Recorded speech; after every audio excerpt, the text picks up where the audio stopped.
Welcome to the Tech Egg. Don't get scrambled. Enjoy the video. In this video, I will explain how to make delicious sinigang soup using a convenient mix. First, gather all your ingredients, including your favorite sinigang mix, your chosen protein like pork or shrimp, and a variety of vegetables. Next, prepare your protein by cleaning and cutting it into manageable pieces. Finally, chop your vegetables into uniform sizes for even cooking. This simple process ensures a flavorful and authentic meal. Now let's start cooking. Sauté your chosen protein in a large pot until it's lightly browned. This step adds depth of flavor. Then, add enough water to cover the protein and create your broth.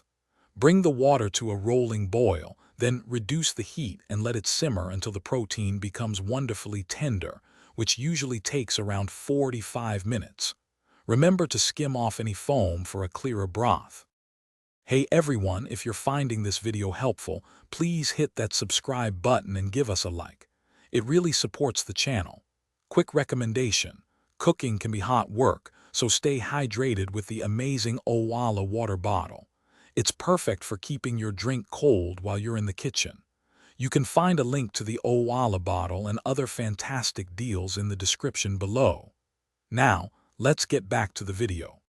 Once your protein is tender, it's time for the star ingredient, the sinigang mix. Stir it into the broth until it's completely dissolved, infusing that signature sour and savory taste. Next, add your harder vegetables like taro and daikon radish, letting them cook until they are almost tender.